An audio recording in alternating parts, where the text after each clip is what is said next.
नमस्कार। आपका एक बार फिर से स्वागत है हमारे फोक ब्रेन के फेसबुक लाइव में। और आज के कार्यक्रम culture matters with doctor Kailash Kumar Mishra के साथ होंगे स्वामी सहजानंद सरस्वती के का आध्यात्म स्वामी सहजानंद सरस्वती का अध्यात्मवाद को लेकर दंडी स्वामी अनंतानंद सरस्वती जी। तो कुछ ही देर में बनारस से दंडी स्वामी अनंतानंद सरस्वती जी। तो आइए इनको सुनते हैं और अपने जीवन में इनके बताए उपायों को लागू करके कुछ नया सीखते हैं। तो मैं अभी कनेक्ट करूंगा डॉक्टर कैलाश कुमार मिश्रा जी को, जो गुरु जी के बारे में आपके थोड़ा चर्चा करेंगे। उसके बाद गुरु जी। जी sir. Thank you Mukesh ji. Folk brain के सभी दर्शकों को, सभी श्रोताओं को, सभी मित्रों को पुनः मैं यहाँ पर आने के लिए धन्यवाद दे रहा हूँ, उनको निमंत्रित कर रहा हूँ। और आज का जो विषय है वो बहुत ही महत्वपूर्ण विषय है। सहजानंद सरस्वती पर हमने एक आख्यान करवाया डॉक्टर दिलीप कुमार का, और दूसरा आख्यान हम करवा रहे हैं दंडी स्वामी अनंतानंद सरस्वती जी से, जो मूल रूप से राजगुरु मठ वाराणसी से हैं। वह मठ जहाँ कभी सहजानंद सरस्वती खुद हुआ करते थे। सहजानंद सरस्वती आधुनिक भारत के निर्माताओं में एक हैं। किसानों के लिए दिन रात सोचने वाला, अंतिम सांस तक सोचने वाला एक ऐसा योगी जो किसानों के लिए, जो किसानों के साथ, जो किसानक क्रिया में लगे हुए मजदूर थे, आदिवासी थे, सामान्य जन थे, उनके लिए सोचते और वो आधुनिक भारत में किसानों के लिए, न्याय के लिए संघर्ष करते थे। लेकिन मूलतः तो वो दंडी स्वामी थे, मूलतः तो वो सिद्धांत के, मूलतः तो साधु थे। जात न पूछे साध की, पूछ लीजिए ज्ञान। उन्होंने तप किया था, ज्ञान की थी, धारणा, ध्यान और समाधि। तो उनका जो एक अध्यात्मवाद है, उस अध्यात्मवाद पर हमने निवेदन किया परमादरणीय गुरु जी श्रीमान दंडी स्वामी अनंतानंद सरस्वती जी से। और उन्होंने बड़ा ही, जो एक साधु का चरित्र होता है, बहुत ही विनम्रता से एक बार में ही उन्होंने हमारा निवेदन शुरू कर लिया। गुरुजी चरण वंदन, अभिनंदन। और आज आपके श्री मुख से हम लोग जो फोक ब्रेन के श्रोता हैं, वो दंडी स्वामी सहजानंद सरस्वती का जो अध्यात्मवाद था, जिसके मूल वो प्रेरणा थे, जिसमें वो जीते थे, जो उनका जीवनचर्या था, उस पर हम आपसे उनके अध्यात्मवाद के बारे में आपके श्रीमुख से सुनना चाहेंगे। नमस्कार, धन्यवाद। धन्यवाद, स्वागत। हरि ओम विश्वानिदेव सवितरदुरितानि पराशो जद्भद्रम तनाशो। ओम शांति शांति शांति। देवादिदेव भगवान विश्वनाथ के चरणारविंदों में कोटि सह नमन। नमन काशी की पावन भूमि को, भगवती जाह्नवी को, आद्य जगत गुरु शंकराचार्य भगवान को, साक्षात शंकर स्वरूप आचार्य शंकराचार्य के बाद, आद्य जगत गुरु जी के बाद अगर उनके विचारों को जीने वाला कोई प्रणेता सन्यासी हुआ, यतिराज दंडी स्वामी सहजानंद सरस्वती जी महाराज के चरणारविंदों में कोटिशः नमन। नमन सभी श्रोता स्वरूप नर नारी के हृदय में विद्यमान नारायण को मेरा। हम सभी सनातन धर्मावलंबी हैं। हम जानते हैं कि सनातन का तात्पर्य जो पहले भी था, आज भी है और आगे भी रहेगा, वो सनातन है। और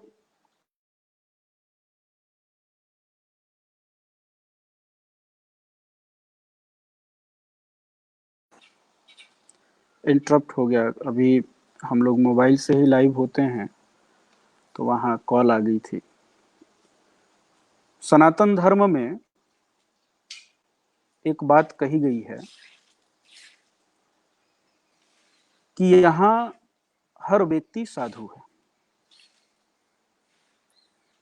लेकिन जब दुनिया में साम्राज्यवाद ने अपना पांव पसारना शुरू किया तो सनातन व्यवस्था को भी लोगों ने खंडित किया और उससे साधु पद्धति भी अछूती नहीं रही। अब जो बात मैंने कही उस पर आकर फिर अध्यात्म पे आएंगे हम लोग। जैसे मैंने कहा कि भारत में सभी साधु हैं, तो सच्चाई है। साधु का तात्पर्य क्या है? जिसके जीवन में तप हो, त्याग हो, तितिक्षा हो, वो साधु ब्राह्मण कहलाने का हकदार है। और हमारे सनातन धर्म में जो भी जीता है, हर व्यक्ति एक आयु सीमा तक अपने जीवन के उपरांत अपने बच्चे के लिए जीता है, अपने पत्नी, अपने माता पिता, अपने सगे संबंधियों के लिए जीना शुरू कर देता है। यानी वो जाने अनजाने भी अपने रिश्तेदारों के बारे में चिंतन करने लगता है और त्यागमय जीवन उसके जीवन पद्धति में आ जाता है। ठीक वैसे ही जैसे कि एक साधु, जिसको विरक्त साधु हम कहें, अपने घर से निकलकर आश्रम में जाकर और आश्रम के बीच रहकर वो सब वही कर्म करता है जो एक सद्गृहस्थ संपादित करते हैं। भंडारे करना, गोष्ठियां करना, लोगों को सही मार्ग पर चलने के लिए प्रेरित करने हेतु समाज के बीच जाकर प्रवचन करना, तो कहीं ना कहीं समाज से वो अलग नहीं हुआ। एक परिवार को छोड़ के सैकड़ों, हजारों, लाखों परिवारों के बीच वो समाहित हो जाता है। और वहां वैसे ही एक सद्गृहस्थ भी जो परिवार में रहता है, वो परिवार का साधु अपने चिंतन से उठकर एक युवा अवस्था तक अपने लिए चिंतन जब तक वो करता है, अपने बच्चे, अपनी पत्नी, अपने माँ, अपने पिता, अपने भाई, अपने बंधु बांधवों के चिंतन के लिए अग्रसर हो जाता है। तो कहीं ना कहीं दोनों के बीच एक सिमिलैरिटी आती है। और यह राष्ट्र दर्शन का राष्ट्र है। दर्शन का तात्पर्य केवल ये नहीं कि जो दूसरे ने कह दिया वही सही है। इसीलिए तो वेदों ने भी आज्ञा दिया, घोषणाएं की, नेति नेति नेति उपनिषदों ने, महापुरुषों ने। अब उसी प्रक्रिया में जब सनातन धर्म, जिसका आधार वेद है, जब इसका लोप होने लगा, सनातन धर्म का, यानी कि वैदिक संस्कृति का, यानी वेदों की ऋचाओं का, उनका मान मर्दन होने लगा, उनकी अवस्था को छिन्न भिन्न किया जाने लगा, उस समय इस धराधाम पर भगवान शिव स्वयं अवतरित हुए, जिनको हम सभी लोग शंकराचार्य के रूप में जानते हैं। उनके लिए हमारे परंपरा में भी कहा जाता है, सदा शिव समारंभाम शंकराचार्य मध्यमाम अस्मदाचार्य पर्यंताम वंदे गुरु परंपरा। तो भगवान शंकर शंकराचार्य के रूप में इस धराधाम पर अवतरित होते हैं। यह अवतारों का देश है। और वो भगवान शंकर, यानी कि आद्य जगत गुरु शंकराचार्य भगवान, केरल में जन्मते हैं। ध्यान दीजिए। और केरल से जन्म लेकर बद्रिक आश्रम, जहां आज भी मनुष्य नहीं रहता है, उस पावन भूमि पर जाकर पीठ की स्थापना करते हैं, जिसको ज्योतिष पीठ कहते हैं। एक श्रृंगेरी पीठ है, पूरी पीठ है, और चौथी द्वारिका। ऐसे क्रम में थोड़ा सा व्यतिक्रमित होकर बताया। उसी परंपरा के सानिध्य में उसको मैं इस प्रकार से कहूं कि जिस पावन भूमि पर काशी में भगवदपाद शंकराचार्य रहे, वो काशी की पावन भूमि जिसको शिव काशी कहते हैं, जो जिसके देवता शिव हैं, उस पावन भूमि का वो केंद्र जिसे हम लोग आजकल राजगुरु मठ के रूप में जानते हैं, जहां से आप उद्बोधन सुन रहे हैं, वो शंकराचार्य भगवान द्वारा सेवित भूमि है। उन्होंने जब काशी में थे तभी यहाँ दंडी सन्यासियों की परंपराएं शुरू की, जो परंपरा पहले से चली आ रही थी, अनादि परंपरा है। लेकिन भगवदपाद शंकराचार्य के दीक्षित शिष्यों से अविच्छिन्न रूप से चली आ रही परंपरा, जिसमें स्वामी सहजानंद सरस्वती जी 19वीं शताब्दी के समय में हुए। भगवदपाद सहजानंद सरस्वती जी महाराज अब अपने विषय पे आज के आते हैं कि आज का जो विषय कहा गया कि स्वामी सहजानंद सरस्वती का अध्यात्मवाद, तो मैंने ये परंपरा बताई कि हु वाज स्वामी सहजानंद सरस्वती। वो कहीं ऐसे नहीं आए, वो परंपरागत रूप से एक दंडी सन्यासी जो अनादिकाल से परंपरा चली आ रही है, उसके एक ऐसे दैदीप्यमान सूर्य जिन्होंने पुनः उस परंपरा को जीवंतता दी और जिया और अपने आप को समाहित कर दिया। उससे कोई लाभ लेने की उन्होंने उत्कंठा नहीं प्रदर्शित की। उनके लिए जो शब्द आया कि उनका अध्यात्मवाद क्या था, तो हमें ध्यान देने की जरूरत है। परंपरा का मतलब होता है कि गुरु शिष्य अविच्छिन्न जो चला आ रहा है वही परंपरा है। तो अब परंपरा में जो गुरु का अध्यात्म होगा वही शिष्य का होगा। तो जो अध्यात्म आद्य जगत गुरु भगवदपाद शंकराचार्य का था वही सहजानंद का है, वही अनंतानंद का है। और आद्य जगत गुरु शंकराचार्य भगवान का जो अध्यात्म था वो अध्यात्म था जो परमात्मा ब्रह्म परम ब्रह्म का है। उसको कैसे हम अध्यात्म को अब समझें, तो इसके लिए हमें गीता की तरफ जाना होगा। गीता यानी श्रीमद् भगवद गीता, एक श्लोक आता है 8वें अध्याय के प्रथम श्लोक में, जहां अर्जुन पूछते हैं। आज मैं पहली बार यह भी कहूं कि मुझे अच्छा लगा कि एक विषय दिया जिसके लिए मुझे किताब लेकर बैठना पड़ा, क्योंकि इससे कई लोगों को मैं चाहता हूं कि ज्ञान हो कि धर्म कोई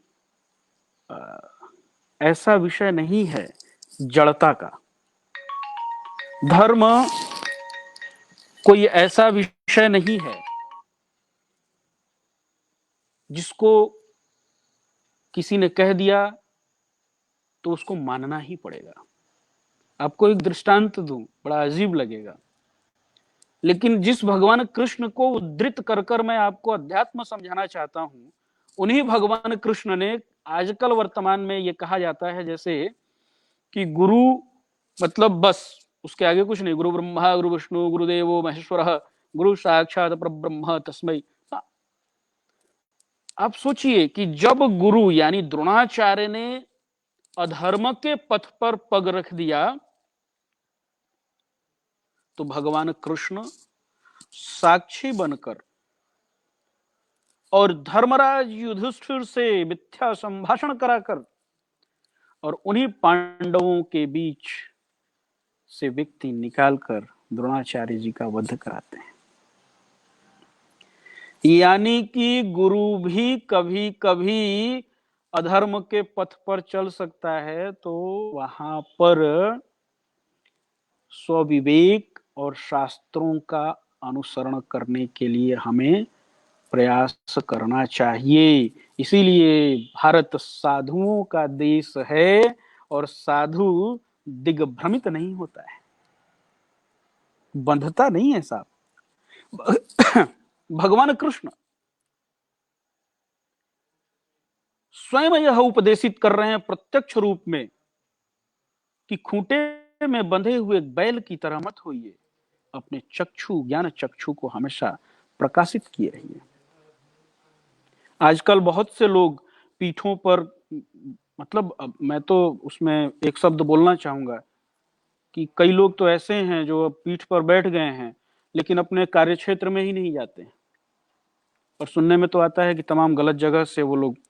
तो खैर, मैं किसी की निंदा के लिए नहीं आया हूं, हम आए हैं अध्यात्म के कॉन्सेप्ट को क्लियर करने, कुछ पढ़ने, कुछ समझने, कुछ आपके साथ संवाद करने।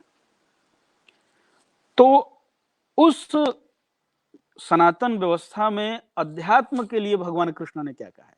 गुरु के लिए तो समझाया, ये नहीं कि गुरु हो गए बस अब आगे कुछ नहीं। अध्यात्म के लिए कहा।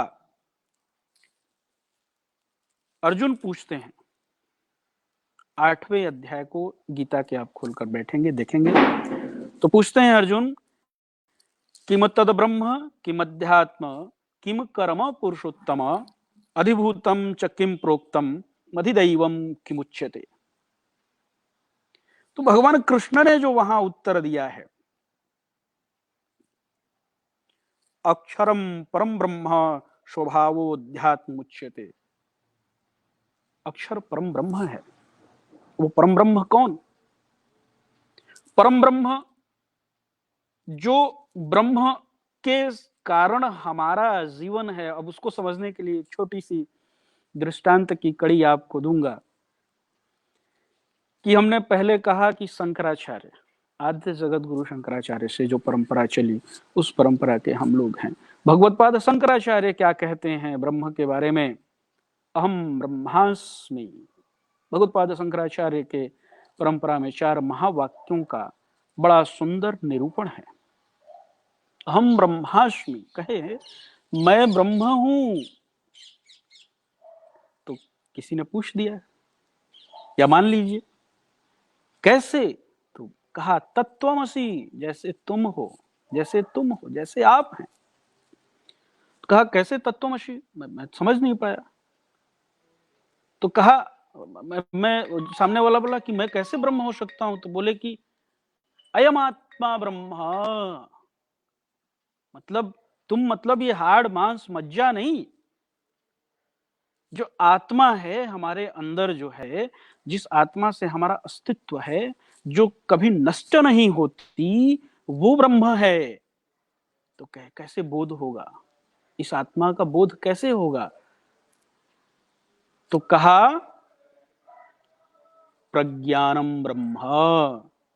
ज्ञान की अवस्था में जब हम आ जाएंगे, या जब हमें ज्ञान प्राप्त हो जाएगा, या हम ज्ञान में डूब जाएंगे, या ज्ञान की समझने की स्थिति में आ जाएंगे, वो प्रज्ञानम ब्रह्म, वो ज्ञान हमें ब्रह्म का बोध करा देगा। वो ज्ञान ही ब्रह्म है।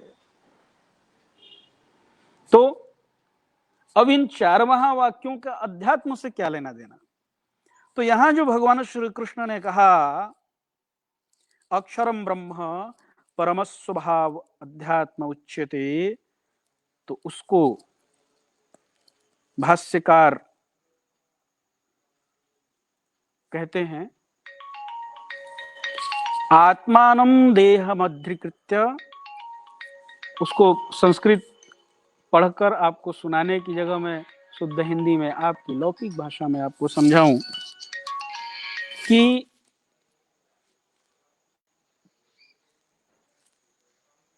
भगवान ने कहा कि जिस ब्रह्म को भगवत्पाद शंकराचार्य कह रहे हैं, या भगवत्पाद शंकराचार्य ने कहा कि जिसको गीता में भगवान ने कहा वो ब्रह्म आपके अंदर जो विद्यमान है, जो आत्मा के रूप में है, उसका जो स्वभाव है वो अध्यात्म है। और ये बात क्लियर हो गई कि तत्त्वमसि, जैसे तुम हो, जैसे सबकी आत्माएं, आत्मा तो डिफर नहीं करती, आत्मा तो एक ही है। जैसी हमारी आत्मा वैसी आपकी आत्मा। ज्ञान की अवस्था कैसी है वो समझने की जरूरत है। इसीलिए तो कहा इस भूमि का नाम भारत है। यहाँ लोग सदैव ज्ञान के पिपासु रहते हैं और ज्ञान के लिए ललायित रहते हैं, ज्ञान में गोता लगाने के लिए सद्गुरुओं की चेष्टा करते हैं। और भोजपुरी और बिहार में गवई भाषा में कहा जाता है, गुरु करो जान कर पानी पियो छान कर। गुरु करो जानकर पानी पियो छान कर। खैर, तो कहा कि परम स्वभाव किसका, जो ब्रह्म का परम स्वभाव है वो अध्यात्म है, वही। और वो अध्यात्म ही सहजानंद सरस्वती का अध्यात्म था, भगवदपाद शंकराचार्य का जो अध्यात्म था, जिस अध्यात्म की चर्चा अर्जुन ने कृष्ण से की थी, वही अध्यात्म अविरल अविच्छिन्न सहजानंद जी का था। और भगवदपाद शंकराचार्य के 4 महावाक्यों को भगवदपाद स्वामी सहजानंद सरस्वती जी जिए।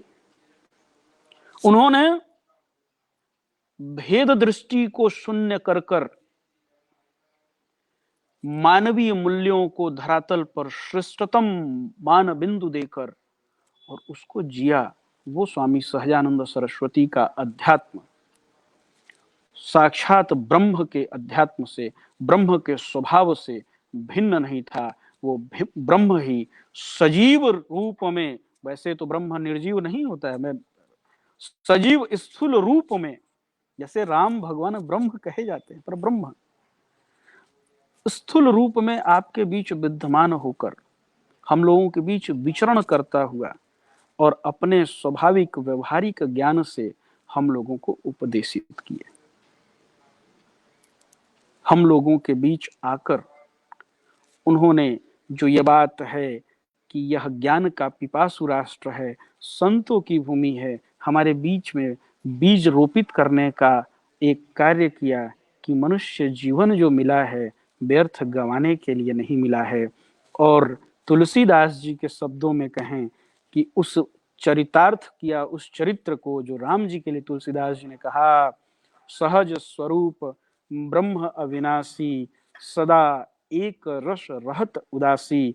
तो सहजानंद सरस्वती इतना विराट व्यक्तित्व होते हुए भी, जिसके सामने तात्कालिक ब्रिटिश एम्पायर में प्रधानमंत्री रहे, बिहार के मुख्यमंत्री स्वतंत्रता के बाद हुए श्री कृष्ण बाबू जैसा विराट व्यक्तित्व साष्टांग प्रणिपात करता हो, वहां भी सहजानंद सरस्वती ने कोई भी भौतिक लक्षणों से अभिभूत हुए जीवन को नहीं प्रदर्शित किया।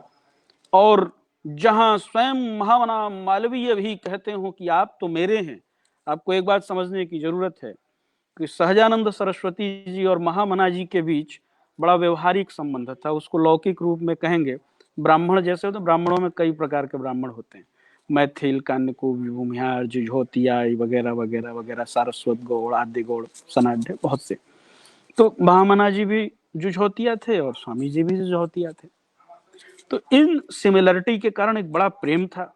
इधर घोर वैचारिक पृष्ठभूमि पर अपना अखंड साम्राज्य रखे हुए सुभाष चंद्र बोस भी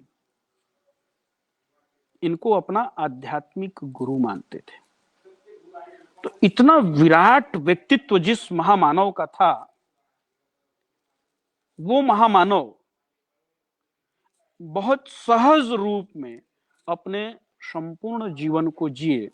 ऐसे स्वामी सहजानंद सरस्वती का जो अध्यात्म था, वो अध्यात्म हम सब लोगों को समझना चाहिए।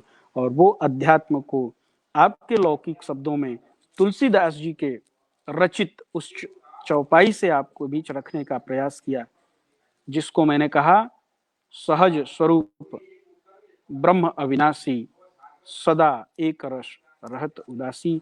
यही हमारे स्वामी सहजानंद सरस्वती का अध्यात्म था। यही अध्यात्म भगवदपाद शंकराचार्य का था। यही अध्यात्म कृष्ण का था। यही अध्यात्म भगवान राम का था। तो जो अध्यात्म परंपरागत सतयुग, त्रेता, द्वापर से चला आ रहा था, उसी अध्यात्म को हमारे स्वामी सहजानंद सरस्वती जी ने जिया। मुझे लगता है कि हम आपके इस विषय अनुकूल आपके बीच अध्यात्म शब्द को और स्वामी सहजानंद सरस्वती जी के अध्यात्म को निरूपित करने में मैं अपनी बातों के माध्यम से सफल हुआ होऊंगा। अगर आपके मन में, अगर यहाँ कोई इस तरह का क्वेश्चन आयर हो, तो आपके मन में कोई प्रश्न हो तो जरूर आप आकर पूछ सकते हैं। मैं अपनी वाणी को विश्राम देना चाहूँगा, क्योंकि विषयानुकूल ही बोलना चाहिए। बोलने के लिए और भी बातें बोली जा सकती हैं। तो यहाँ जो अध्यात्म भगवान की कृपा से विषय रखा गया था, उस कॉन्सेप्ट, उस सब्जेक्ट को क्लियर कर दिया है। और आगे फिर कोई विषय आएगा तो उस पर हम लोग जरूर बोलेंगे। और स्वामी जी को समझने के लिए आपको एक बात बहुत क्लियर कहूँ कि एक जिस तरह से आंख चक्षु से रहित व्यक्ति हाथी के कान को पकड़ के उसके स्वरूप का आकलन नहीं कर सकता है, तो वैसे ही लौकिक रूप में सहजानंद जी को समझने के लिए हमें उस दृष्टि से ऊपर उठना पड़ेगा और उनके विहंगम, उनके विराट व्यक्तित्व को देखना होगा। हम लोग केवल उनके द्वारा राजनीतिक रूप से किए गए कार्यों को देखते हैं। हम ये नहीं देख पाते हैं कि स्वामी सहजानंद सरस्वती ऐसा विराट व्यक्तित्व जो संपूर्ण अपने उन लोगों का आजन्म विरोध किए जिनके लिए दुनिया उनको आज कहती है कि वो भूमिहार ब्राह्मणों के धर्म गुरु थे, और उन्होंने भूमिहार ब्राह्मणों का ही सबसे ज्यादा, जो जमींदार लोग थे, उनके जमींदारी का विरोध किया, उन्मूलन किया। उस उन्मूलन के लिए वो मजदूरों के साथ खड़े हुए।